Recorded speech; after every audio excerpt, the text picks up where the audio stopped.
show. Now we are going towards the rapid fire and we will try to clean bold Mohammad Hafiz on this rapid fire. But before the rapid fire, just one question, short question I will ask Hafiz bhai.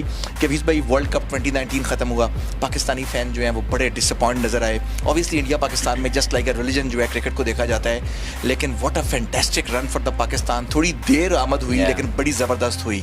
तो काफ़ी लोगों को इख्तलाफ था rules के ऊपर कि ये रूल रखा गया, पाकिस्तान ने बाउंड्री सेट ज़्यादा की है न्यूजीलैंड से, हालांकि जानते हुए भी कि जो ओवरऑल रूल है उसके मुताबिक न्यूजीलैंड ने ही पहुंचना था. तो where the things went wrong? What you think that if Pakistan would have been in a chance to go to the semifinal, were you looking Pakistan to the finals?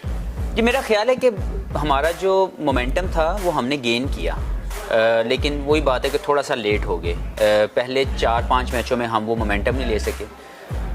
लेकिन मैं समझता हूँ कि ओवरऑल पाकिस्तान की परफॉर्मेंस बहुत अच्छी रही.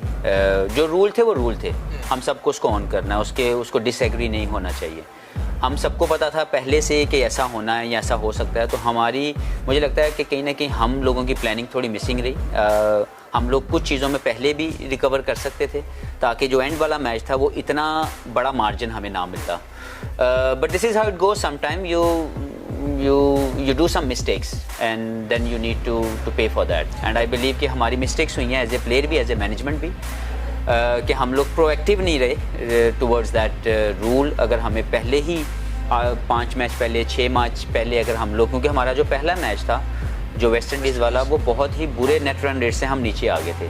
तो हमें उसी वक्त ये सोच के खेलना चाहिए था अगले सारे मैच, जो कि हमें बाद में जाके रियलाइज़ हुआ. लेकिन ऑब्वियसली वी डू लाइक आपकी जो गलती है वो आपके सामने आती है. आई थिंक कि अगर हम 6 मैच पहले इसके सोच के खेलना शुरू करते तो थोड़ा थोड़ा करके एंड वाला जो मैच है वो हमारे लिए इतना मुश्किल ना होता. लाइक हफीज़ भाई, आप, वहाब, शादाब, आमिर, इंग्लैंड के खिलाफ सीरीज हुई, वहाँ पर वो लड़के नज़र ही नहीं आए. चलो शादाब का तो वायरल इलनेस का प्रॉब्लम था, लेकिन बाकी लड़के नज़र आए. तो ये मैनेजमेंट के ऊपर इस बात का. उसके बाद वहाब ने कैसे मैच जितवाए, ब्रेवली उन्होंने अपने वो इवन इंजरी के साथ भी मैच जितवाया. फिर आप नज़र आए, हमें शादाब नज़र आए. तो क्या सिलेक्शन कमेटी को ये सब नज़र नहीं आता था? और जो प्लेयर्स अंदर होते थे, अगर हम लोग बाहर से इतना पेनफुल तरीके से देख रहे थे, तो आपकी टीम में क्या बातचीत होती थी इन सब चीज़ों के बारे में? इस चीज़ को समझना पहले तो ये है कि कोई भी चीज़ गलत नहीं होती. जो प्लेयर खेला उसने भी पाकिस्तान की रिप्रेजेंटेशन करते हुए पूरी कोशिश की कि परफॉर्मेंस हो. अगर वो नहीं कर सका तो वो भी हमारा साथी है, और जो आया वो भी हमारा साथी था. और अगर सिलेक्शन कमेटी ने या मैनेजमेंट ने कोई भी राइट टाइम पे राइट डिसीजन लिया है तो हमें उनको मुबारकबाद देनी चाहिए कि अगर उन्होंने कोई बेहतर काम किया है, ना कि हम ये सोचें जी पहले क्यों नहीं किया.